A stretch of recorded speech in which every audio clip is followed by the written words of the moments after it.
औज़ुबिल्लाहिमिनश्शैतानिर्रजीम बिस्मिल्लाहिर्रहमानिर्रहीम। अस्सलाम वालेकुम। मेरा नाम है अब्दुल्ला खान और आज मैं आपको टॉपिक CS101 का टॉपिक नंबर 13 जो न्यू कोर्स है उसके मुताबिक पढ़ाऊँगा। तो हैंड आउट से पढ़ें या स्लाइड से पढ़ें इससे कोई फ़र्क नहीं पड़ता, क्योंकि हमारा जो सिलेबस है वो दोनों में सेम होता है। जो स्लाइड्स होती है उसमें थोड़ा सा जो इम्पोर्टेंट चीज़ें होती है वो हमारे सामने रखी होती हैं। तो हमने शॉर्ट लेक्चर्स थोड़ा बहुत पढ़ने, तो इस वजह से मैं आपको स्लाइड से करवा रहा हूँ। तो शुरू करते हैं हम। हेक्साडेसिमल नोटेशंस रिप्रेजेंटेशन आज हमने पढ़ना है। हमें किस चीज़ की ज़रूरत होगी? नीड जो होगी बिट पैटर्न्स और लार्ज स्ट्रीम्स। बिट पैटर्न की ज़रूरत होगी, बिट पैटर्न वगैरह पढ़ेंगे। Understanding large sequence is difficult for the humans. जो बिट अंडरस्टैंड करना मुश्किल होता है एक लार्ज सीक्वेंस इंसानों के लिए। We can use short hand notation. हम शॉर्ट हैंड नोटेशंस पढ़ेंगे। It represents 4 bit as a single symbol. Motivation computer sequence is the multiple of the 4s. तो ये रिप्रेजेंट करेगा 4 bit as a single simple. तो motivation sequence जो होता है computer का वो 4 होता है। मल्टीप्लाई हम करेंगे सीक्वेंस को 4 के साथ। अब हम चलते हैं टेबल की तरह। ये देखें आपके पास टेबल आ रहा है। बिट पैटर्न्स अगर बिट हमारे पास हेक्साडेसिमल होता है और एक बिट पैटर्न होता है। आपको इसे देख के कन्फ्यूजन हो रही होगी, लेकिन ये कंप्यूटर के जो हैं ये कंप्यूटर की लैंग्वेज है, ये हमारी हेक्साडेसिमल लैंग्वेज है। हेक्साडेसिमल लैंग्वेज जो होती है वो हमारे लिए थोड़ा इजी होती है, लेकिन जो कंप्यूटर की जो लैंग्वेज है ये 1010 ये थोड़ा मुश्किल होती है। तो हेक्साडेसिमल के अंदर अगर 0 हो तो बिट पैटर्न के अंदर 0 0 0 0 होता है, और 1 हो हेक्साडेसिमल के अंदर तो इसके बिट पैटर्न के अंदर 0 0 0 1। तो 2 में क्या है 0 0 1 0। तो ये इस तरह हम कन्वर्जन पढ़ेंगे। हम ये क्वेश्चन को सोल्व करते हैं ताकि आपको थोड़ा आसानी हो समझने में। हम क्या करेंगे, बाइनरी टू हेक्साडेसिमल में किस तरह कन्वर्ट कर सकते हैं। ये आपके सामने बाइनरी की फॉर्म आ रही होगी। हमने क्या करना है, हमने जो फर्स्ट 4 जो 4 हैं ये 4 हैं, ये भी 4 लेटर, ये जो 4 वर्ड्स हैं लेटर्स हैं। ये 1 1 1 0 कहाँ पे है? 1 1 1 0 1 1 1 0 ये ई में है। इसका मतलब है कि ये फर्स्ट वाला जो है वो ई है।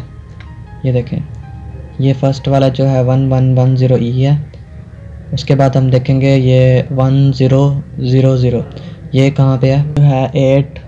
ये जो 8 कहाँ से आया? ये जो है 1000 ये 8 के बॉक्स के अंदर है। तो 1000 ये देखें 8 के सामने है। इसका मतलब है कि हेक्साडेसिमल का 8 है और बिट पैटर्न का 1000 है। तो अब हम देखते हैं, ये देखें 0 1 0 1 0 1 0 1 5 में है। तो 0 1 0 1 ये देखें 5 में।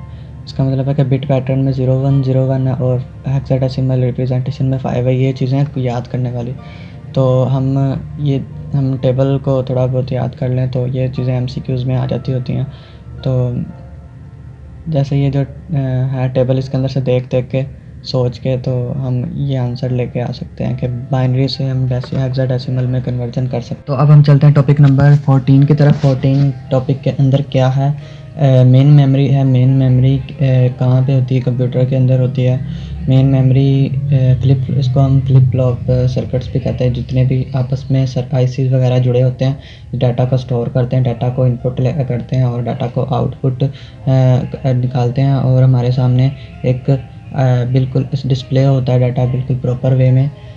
वो जितना भी होता है ये इसे फ्लिप फ्लॉप मेन मेमोरी कहते हैं। तो ये आपके सामने सिंबल्स आ रहे हैं जो मैंने टॉपिक नंबर 12 में आपको बताए थे। आपको मैं दोबारा इसके नाम रिपीट कर देता हूँ। इसके जो हैं ये जो है नोट गेट है हमारे पास। ये जो है इनपुट के सामने जो आ रहा है ये नोट गेट है। उसके बाद ये जो हमारे पास दरमियान में है, ये दरमियान वाला जो है ये एंड गेट है। ये देखें इसके अंदर इनपुट आ रही है और यहाँ से गुजरते हुए एंड गेट के अंदर आ रही है, और ऊपर वाली जो है वो और गेट है। और गेट से आउटपुट जा रही है बाहर की तरफ। Main memory meaningful unit cell जो 8 बिट्स ये जो यूनिट होता है 8 मेन मेमोरी जिसके अंदर इंफॉर्मेशन स्टोर होती है मैनेजेबल यूनिट जो होते हैं 8 बिट, इसके अंदर जो फॉर एग्जांपल 8 बिट हमारे पास हैं, तो इसके अंदर सेल जो होते हैं, इसके अंदर इसका डाटा सेव होता है। हम घर के अंदर जो भी डिवाइसेस यूज़ कर रहे हैं 100 ऑफ द सेल्स उसके अंदर होते हैं। जैसे कि आप आजकल ऑटोमेटिक मशीन आई हुई है, इसके अंदर हम बटन वगैरह दबाते हैं तो उसी टाइम वो ऑटोमेटिक अपना काम करती है, वक्त पे वो मतलब घूम रही होती है, पानी को निकाल रही होती है, तो धो रही होती है और ऑटोमेटिक ड्राई करती है और अपने टाइम पे वो बंद हो जाती है। इस तरह उसके अंदर क्या लगे आईसीज वगैरह लगे हुए हैं हमारे पास। एलईडी एक एग्जांपल है, इसके अंदर भी आईसी वगैरह इंफॉर्मेशन वगैरह जो है वो स्टोर है। लार्ज कंप्यूटर में have the billions of the cells. जो बड़े कंप्यूटर होते हैं उसके अंदर billions of the cells, billions होते हैं cells. Bite size organization in computer science there are no left or right, however in understanding the significance of the bits we are represent most significant bit or left side, least significant bit on the right side as the shows on the figure number 18। ये देखें इसके अंदर क्या बताया गया। High जो order है इसको याद करने वाली चीज़ है, मोस्ट सिग्निफिकेंट जो बिट है वो 0 है, 1 है। 0 की तरफ इस साइड पे जो लेफ्ट हैंड की साइड पे है मोस्ट सिग्निफिकेंट बिट 1, सिपर 1 और 1। इसके जो इस राइट हैंड की साइड पे हैं ये सिपर 1 और सिपर, ये लीस्ट सिग्निफिकेंट बिट्स हैं, लो ऑर्डर एंड है इनके। तो अब ये चीज़ें याद करने वाली हैं, तो हम अब चलते हैं मेमोरी एड्रेस की तरफ। To identify individual cells on the computer main memory, each cell is assigned a unique name or called its address। जैसे हम घर में एक अलमारी होती है, अलमारी के अंदर डिफरेंट अलग-अलग हम बॉक्स रखे होते हैं, बॉक्स बने होते हैं, उसके अंदर हम नाम अलग-अलग चीज़ें रखते हैं। एक के अंदर कुछ कपड़े वगैरह पड़े होते हैं, एक के अंदर सामान वगैरह हमारा पड़ा होता है और अलग-अलग रखी होती हैं ताकि हमें एक जगह आसानी से मिल सकें और इनका एक अलग नाम होता है। तो जैसे कपड़ों की अलमारी अलग होती है, दूसरी चीज़ों की अलमारी जो होती है वो अलग होती है। इसी तरह कंप्यूटर के अंदर भी यही हिसाब होता है, उनके नाम होते हैं सेपरेट और एक मेमोरी के अंदर एक प्रॉपर नेम के साथ स्टोर होते हैं। इनका एड्रेस भी होता है कि किस जगह पे, किस प्लेस पे, किस ऊपर हैं या नीचे हैं, किस तरह कौन सी जगह पे पड़े हैं, ये एड्रेस होता है इनका। हम रैम की तरफ चलते हैं। ये आपके सामने memory range with respect into address. ये जो सेल्स बने होते हैं इसके अंदर एड्रेस सेव होते हैं 1010101010। इसी तरह आपको पिक्चर में दिखाता हूँ। ये जो रैम होती है वो वोलेटाइल होती है। जब कंप्यूटर बंद होता है तो उसकी जो मेमोरी में जो भी फाइल्स होती हैं, डाटा होता है, वो डिलीट हो जाता है। उसके बाद रोम जो होती है वो नॉन वोलेटाइल होती है। जब हम कंप्यूटर को बंद करते हैं तो उसका जो डाटा है वो सेव रह जाता है। ये इसका डिफरेंस है। जो हम रैम की तरफ चलते हैं। The cells represent can be access independent. जो रैम होती है, अब जो मैंने आपको अभी बताया है रैम के बारे में, जो मैंने अभी आपको रैम के बारे में बताया, उसके बाद हम इसकी टाइप्स को पढ़ेंगे। D RAM, S RAM. D RAM कौन सी होती है? डायनामिक रैम, जो स्टोर करती है bit any टिनी electric charge refresh many times. इसमें जो डी रैम के अंदर हर सेकंड के अंदर जो होता है जब इलेक्ट्रिक का करंट जब चेंज होता है, उसका फ्लो चेंज होता है, तो उसका जो डाटा होता है वो रिफ्रेश बार बार होता है। हर सेकंड पे वो करंट के साथ साथ उसका डाटा भी रिफ्रेश हो रहा होता है। S T RAM synchronous DRAM is used to reference to DRAM that applies additional technique to decrease the time need a retrieve to contain from its memory cells। जो DRAM थी उसके आगे I S RAM जो थी वो इससे latest technology थी। S RAM जो थी वो एडिशनल टेक्निक इसका जो टाइम था वो कम कंज्यूम करती थी और जो डाटा था वो ज़्यादा फ्लो होता था। तो हम टॉपिक नंबर 15 की तरफ हम चलते हैं अब। टॉपिक नंबर 15 के अंदर क्या मास स्टोरेज है, मैग्नेटिक सिस्टम। हमने मास स्टोरेज पढ़नी है, मैग्नेटिक सिस्टम। तो लेक्चर की तरफ हम बढ़ने से पहले हम जो मेन चीज़ें वो आपको बताता चलूँ। हार्ड डिस्क क्या होती है। हार्ड डिस्क की ये शेप है कि कंप्यूटर के अंदर इसी तरह की होती है। हार्ड इसका वज़न काफ़ी होता है। इस तरह की इसके ऊपर डिस्क होती है, सीडी होती है, उसके ऊपर हेड होता है और ये सीडी जो होती मेटल की डिस्क होती है, इसके घूम रही होती है। इसके अंदर से जो डाटा होता है ये रीड कर रहा होता है। इसकी जो ऊपर कवर होता है, इस तरह का इसका कवर होता है। इसकी मेमोरी होती है प्रॉपर 160 GB इसकी मेमोरी है। साटा W2 इस तरह लिखा होता है ऊपर। उसके बाद हम रैम को देखते हैं। ये रैम होती है, डिफरेंट कंपनीज़ की रैम होती है। DDR के फॉर्म में DDR2, DDR3।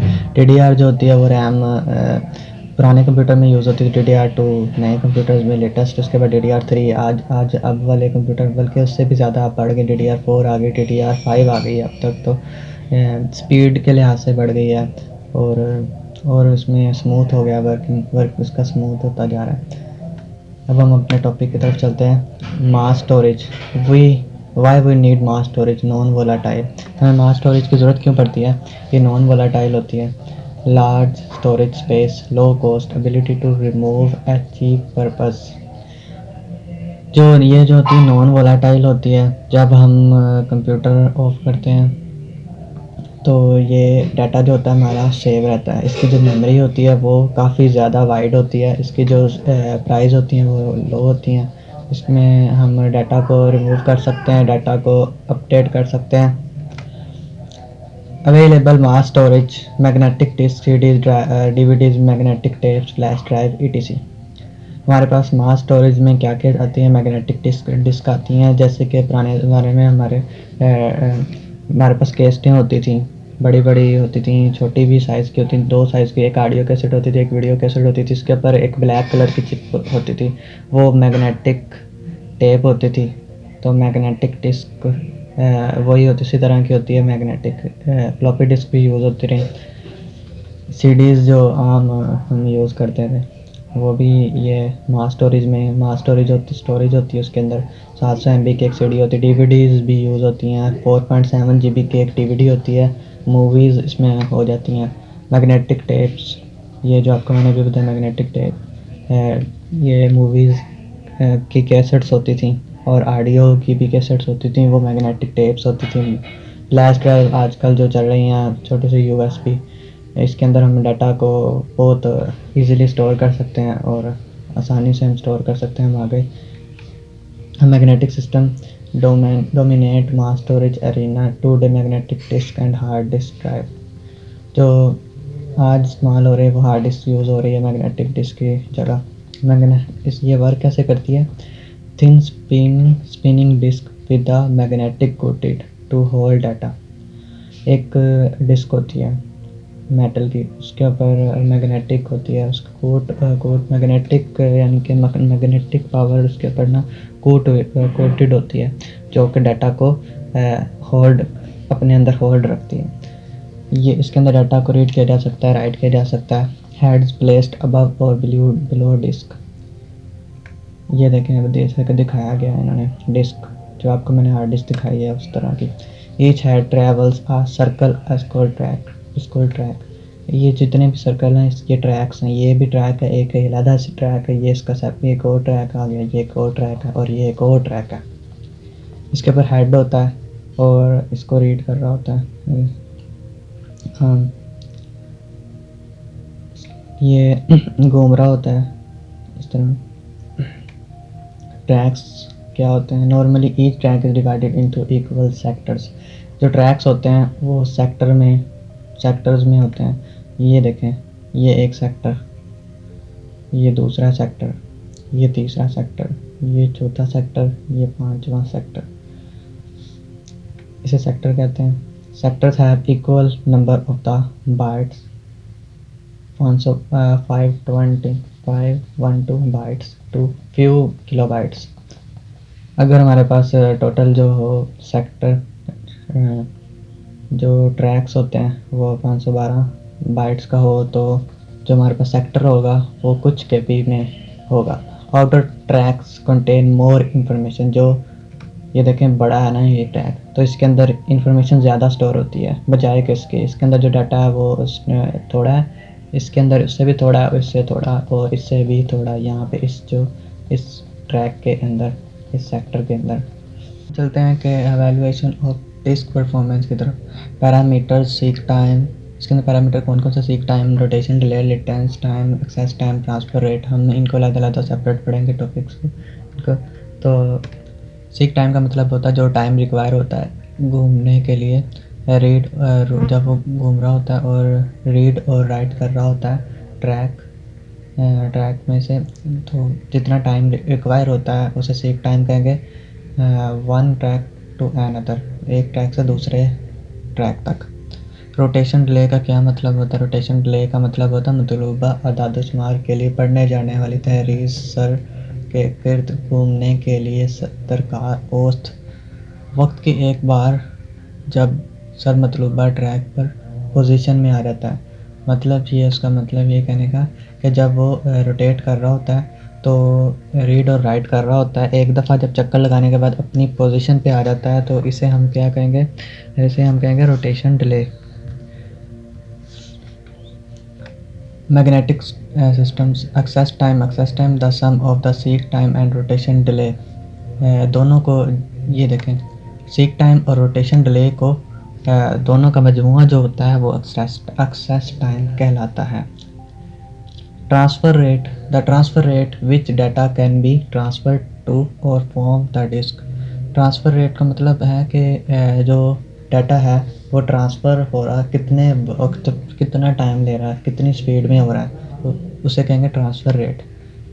CS101 के 16 टॉपिक की तरफ हम चलते हैं। 16 टॉपिक के अंदर क्या है? मास स्टोरेज है, ऑप्टिकल सिस्टम के बारे में बताया गया है, compact CDs, digital versatile disc, DVD, blu ray disc, BD, इसे हम शॉर्टकट नेम में BD कहेंगे। और हम सबसे पहले CD के बारे में पढ़ेंगे। कंपैक्ट डिस्क, ये इसका जो डायामीटर होता है वो 12 सेंटीमीटर होता है और इसके ऊपर रिफ्लेक्शन हो रही होती है, कलरफुल रिफ्लेक्शन हो रही होती है, कलरफुल 7 रंग के इसके ऊपर बन रहे होते हैं। उसके बाद CD के अंदर स्टोरेज किस तरह होती है? Information is recorded on them by creating variations in the reflecting surface, जो उसके ऊपर रिफ्लेक्ट कर रहे होते हैं सरफेस, जो शाइनिंग कर रही होती है इसके ऊपर सरफेस, उसके ऊपर जो डाटा स्टोर होता है, data store on a single track spiral form inside outside. जैसे कि हार्ड डिस्क में तो अलग अलग ट्रैक्स थे, इसके अंदर एक ही ट्रैक होता है और उसी के अंदर डाटा स्टोर होता है।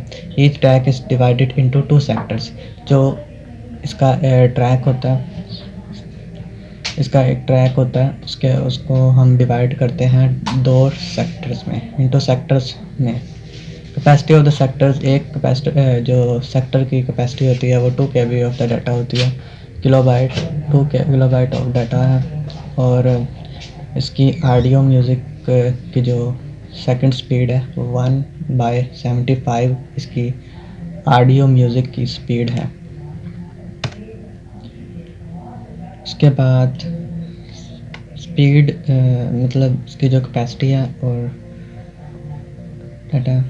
उसके बाद CD की तरफ चलते हैं। CD जो होती है वो यूँ मूव कर रही होती है, मूव करती है, तो डाटा जो होता है वो रिकॉर्ड होता है single track consisting of the individual sectors that spirals toward the outer as.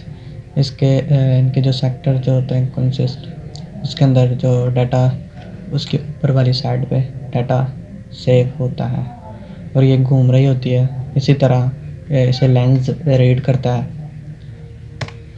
Data retrieval on the CD, retrieval using laser, मैंने आपको बताया लेज़र, इसके ऊपर लेंस होता है, लेज़र होता है, डिटेक्ट करता है CD को, इसकी जो रिफ्लेक्शन सरफेस होती है उससे डाटा को रीड और राइट करता है। CD technology initially applied on audio recording using format CDTA। सबसे शुरू में audio cassette, audio recordings, audio CDs use होती थी। Format is being even today to store computer data. और आज के दौर में उसके बाद जब लेटेस्ट टेक्नोलॉजीज आती गई, चेंज होती रही, तो फिर इसमें वीडियोस भी स्टोर होने शुरू हो गई, डाटा को भी स्टोर करने के लिए डाटा को स्टोर करने के लिए भी इस्तेमाल होना शुरू हो गई। सिंगल ट्रैक होता है इसका, random retrieval, as all sectors are not individually accessible in the optical system having one track। इसके जो सारे सेक्टर होते हैं वो इनको अनफरादियत हासिल नहीं है एक्सेस कर सके वो एक ट्रैक, ऑप्टिकल सिस्टम के एक ट्रैक पे। ताहम data retrieval is faster in magnetic system than optical system.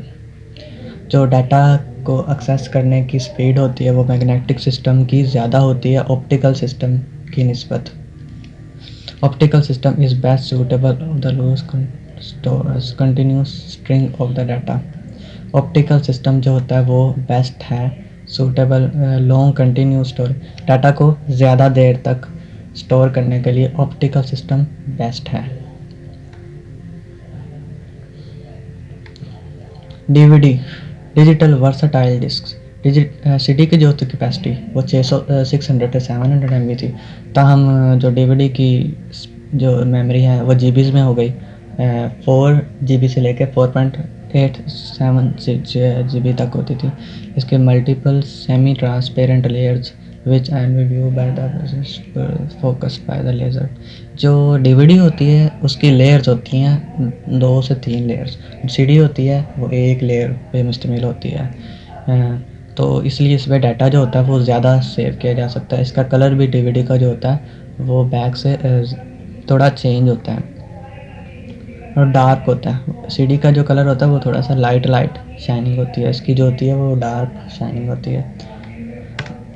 BD blu ray disc, blu volatile spectrum of the light instead of the red, which able to focus its laser beam with a very fine precision। BD provide 5 times capacity than the DVDs। जो blue ray disc जो होती हैं उसकी जो memory होती है और speed होती है वो DVD से 5 टाइम कैपेसिटी ज़्यादा होती है। 5 टाइम 5% ज़्यादा होती है, 5 गुना ज़्यादा होती है इसकी मेमोरी।